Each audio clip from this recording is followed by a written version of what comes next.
भक्तों को मेरा प्यार भरा राधे राधे। आज हम श्रीमद् भागवत के 10वें स्कंद के 12वें अध्याय में प्रवेश करेंगे, जिसमें अघासुर के उद्धार का वर्णन किया गया है। श्री सुखदेव जी कहते हैं, परीक्षित एक दिन नंद नंदन श्याम सुंदर वन में ही कलेवा करने के विचार से बड़े तड़के उठ गए और सिंगी बाजे की मधुर मनोहर ध्वनि अपने साथी ग्वाल वालों को मन की बात जानते हुए उन्हें जगाया और बछड़ों को आगे करके वे ब्रजमंडल से निकल पड़े।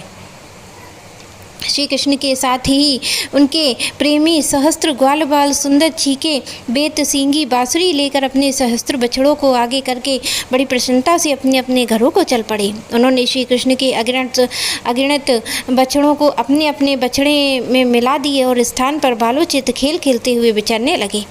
यद्यपि सबके सब ग्वाल बाल कांच गुचकी मणि और सुवर्ण के गहने पहने हुए थे, फिर भी उन्होंने वृंदावन के लाल पीले हरे फलों से, नई नई कोपलों से, गुच्छों से, रंग बिरंगे फूलों और मोर पंखों तथा गेरू आदि रंगीन धातुओं से अपने आप को सजा लिया। कोई भी किसी का छीका चुरा लेता तो कोई किसी की बेंत और बांसुरी। जब उन वस्तुओं के स्वामी को पता चलता तब उन्हें लेने वाले किसी दूसरे के पास दूर फेंक देता और दूसरा तीसरे के पास और तीसरा और भी दूर चौथे के पास, फिर हंसते हंसते हुए उन्हें लौटा लेते। यदि श्याम सुंदर श्री कृष्ण वन की शोभा देखने के लिए कुछ आगे बढ़ जाते तो पहले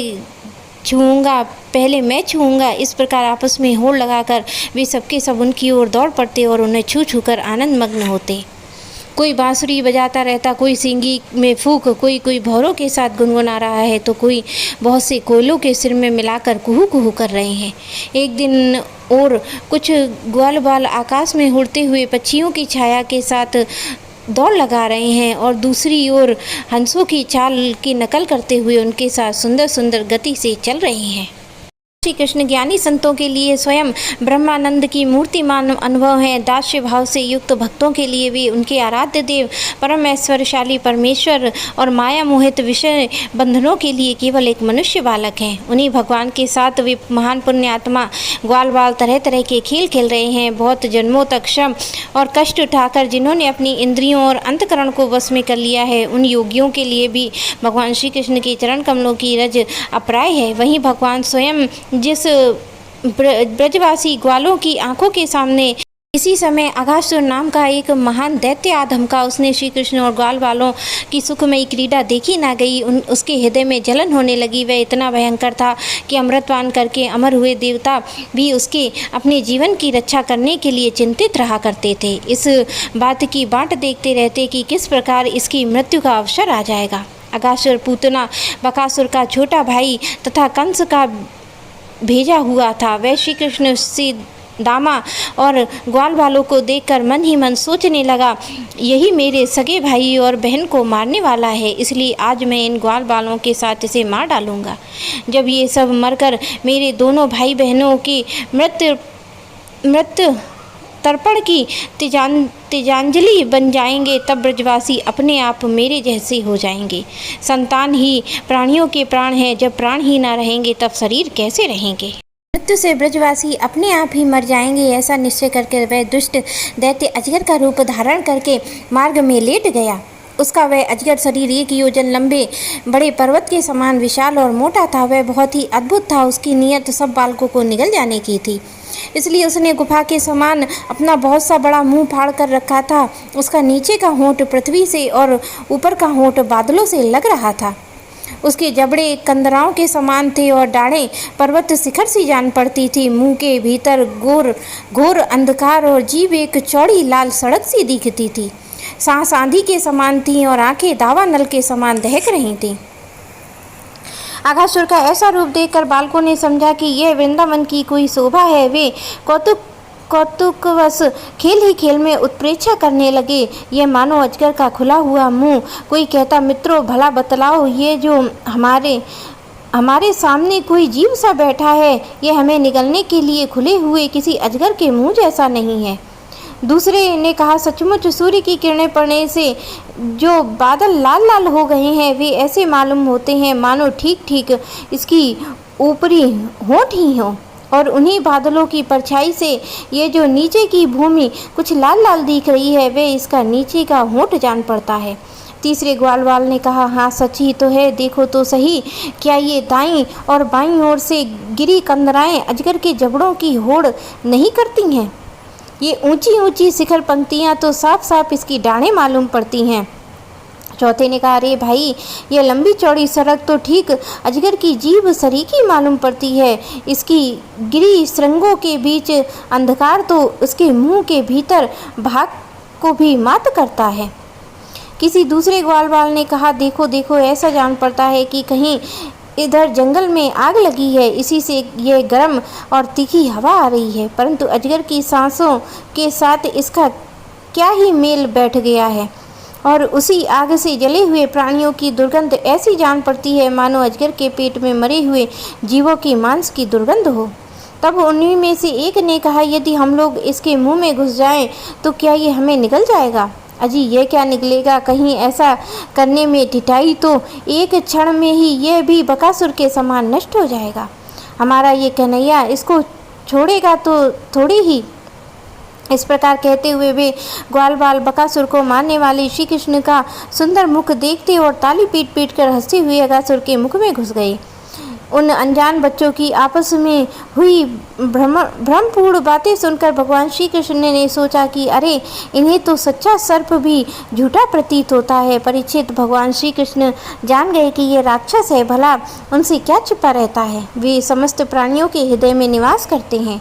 तब उन्होंने ये निश्चय किया कि अपने सखा ग्वाल वालों को उसके मुख से जाने से बचा लें। भगवान इस प्रकार सोच ही रहे थे कि सबके ग्वाल वाल बछड़ों के साथ उस असुर के पेट में चले गए, परंतु अघासुर ने अभी उन्हें निगला नहीं। इसका कारण था कि अघासुर अपने भाई बकासुर और बहन पूतना के वध की याद करके इस बात की बांट देख रहा था कि उन्हें मारने वाले श्री कृष्ण मुँह में आ जाएं, तभी सबको एक साथ निगल जाऊंगा। भगवान श्री कृष्ण सबको अभय दान देने वाले हैं। जब उन्होंने देखा कि ये बेचारा ग्वालवाल, जिसका एकमात्र रक्षक मैं हूँ, मेरे हाथ से निकल गए हैं, जैसे कोई तिनका उड़कर आग में गिर पड़े, वैसे ही अपने आप मृत्यु रूप अघासुर की जठराग्नि के ग्रास बन गए हैं। जब देव की इस विचित्र लीला पर भगवान को बड़ा विस्मय हुआ, उनका हृदय दया से द्रवित हो गया।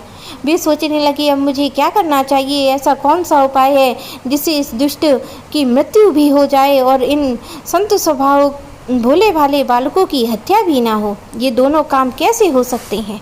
परीक्षित, भगवान श्री कृष्ण भूत, भविष्य और वर्तमान सबको प्रत्यक्ष देखते रहते हैं। उनके लिए यह उपाय जानना कोई कठिन ना था। वे अपना कर्तव्य निश्चय करके स्वयं उसके मुंह में घुस गए, और उस समय बादलों में छिपे हुए देवता भयवश हाय हाय पुकार उठे। अघासुर के हितैषी कंस आदि राक्षस हर्ष प्रकट करने लगे। अघासुर बछड़ों ग्वाल वालों के सहित भगवान श्री कृष्ण को अपनी डाँड़ों से चबाकर चूर चूर कर डालना चाहता था, परंतु उसी समय अविनाशी श्री कृष्ण ने देवताओं की हाय हाय सुनकर उसके गले में अपने शरीर को बड़ी फुर्ती से बढ़ा लिया, और इसके बाद भगवान श्री कृष्ण ने अपने शरीर को इतना बड़ा कर लिया कि उसका गला ही रुंध गया। आंखें उलट गईं, वह व्याकुल होकर बहुत छटपटाने लगा, सांस रोककर सारे शरीर में भर गई, और अंत में उसके प्राण ब्रह्मरंध्र फोड़कर निकल गए।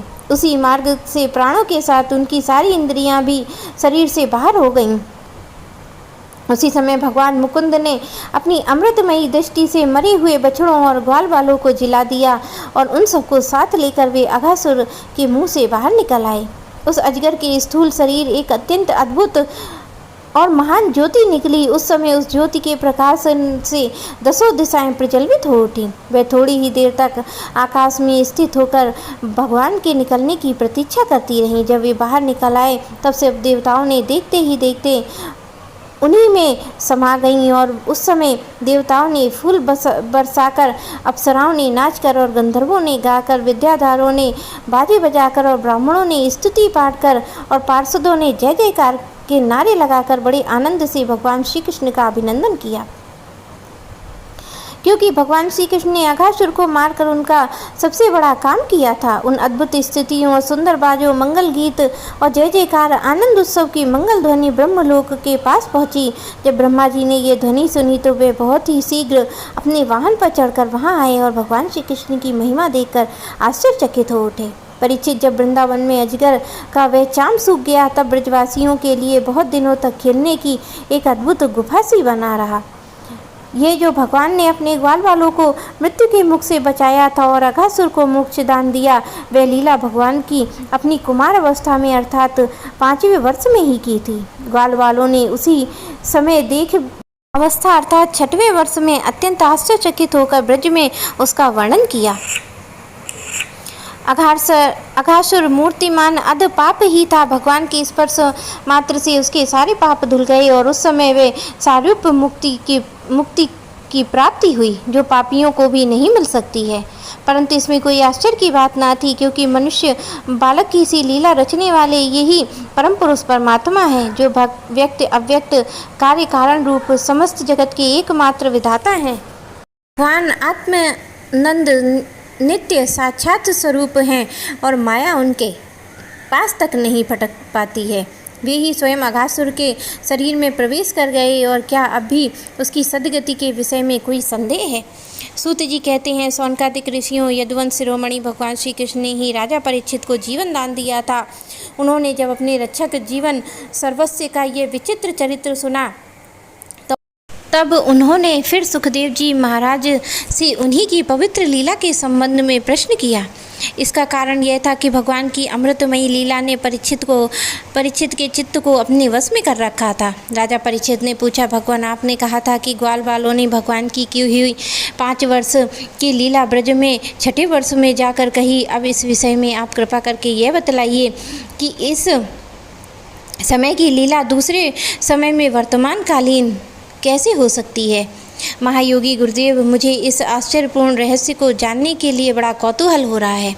आप कृपा करके बतलाइए। अवश्य ही इसमें भगवान श्री कृष्ण की विचित्र घटनाओं को घटित करने वाली माया का कुछ न कुछ काम होगा, क्योंकि और किसी प्रकार ऐसा नहीं हो सकता है। गुरुदेव, यद्यपि क्षत्रियोचित धर्म ब्राह्मणों से विमुख होने के कारण मैं अपराधी नाम मात्र का क्षत्रिय हूँ, तथापि हमारा अहोभाग्य है कि हमें आपके मुखार बिंदु से निरंतर झरते हुए मरम चरित्र मधुमय श्री कृष्ण लीला अमृत का बार बार पान कर रहे हैं। सूत जी कहते हैं, भगवान के परम प्रेमी भक्तों में श्रेष्ठ सौनक जी जब राजा परीक्षित ने इस प्रकार प्रश्न किया, तब सुखदेव जी को भगवान की वह लीला स्मरण हो आई और उनकी समस्त इंद्रियां अंतकरण विवश होकर भगवान की नित्य लीला में खिंच गए।